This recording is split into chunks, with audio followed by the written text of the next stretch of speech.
দেখো ঝটপট রেডি হইয়া পড়ছি। তো কই যাইতেছি একটু পরেই কইতেছি। তো হ্যালো এভরিওয়ান, সবাই কেমন আছো? আশা করি সবাই ভালো আছো। তো আমি দেখো রাত্রেবেলায় বাইরেই পড়ছি রেডি হইয়া। তো যাইতেছি ঘরের সামনে, যেহেতু পূজা হইতেছে সেখানে কি না গেলে কি হয়। আর গণেশ পূজা হইতেছে আমগো ঘরের সামনে, মানে ঘরের সামনে বলতে পারো, বেশি দূর না, লঙ্কেশ্বরী মন্দিরে। তো দেখো তোমার লগে কথা কইতে কইতে আমি কিন্তু লঙ্কেশ্বরী মন্দিরে আয়া পড়লাম। এই হয়েছে মেন গেটটা।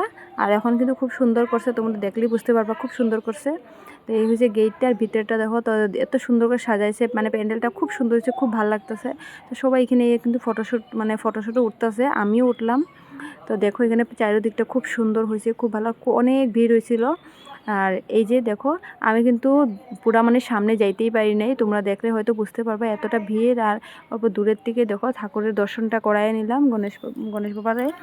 দেখো খুব সুন্দর হয়েছে, মূর্তিটা খুব ভালো লাগতেছে। আর এখান থেকে কিন্তু নমস্কার করে আমরা কিন্তু ডাইরেক্ট আয়া পড়ছি এখানে, খিচুড়ি দেয় যেখানে, এখানে আর কি আইলাম। তো এখানে দেখতে পাচ্তেছো যে এত ভিড়, খিচুড়ি যেখানে নেমু, মানে এত ভিড়ের মধ্যে কি কষ্ট করে নিচ্ছি, তবে যাই হোক ফাইনালি আমরা খিচুড়িটা পাইলাম। এই আমি খিচুড়িটা খাইতেছি, কিন্তু এত গরম খাইতেই পারতাছি না।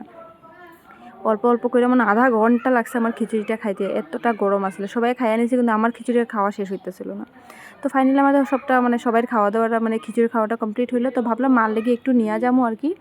তো মার লেগে অল্প একটু খিচুড়ি নিলাম। আর এদিকে বাবাই কইতেছিল যে একটু পপকর্ন খাইবো, তারপরে বাবার লেগে পপকর্নটা নিয়ে আসি। তো দেখো আমরা ঘরে আয় পড়ছি। তো এই ভিডিও কিন্তু এখান পর্যন্তই শেষ।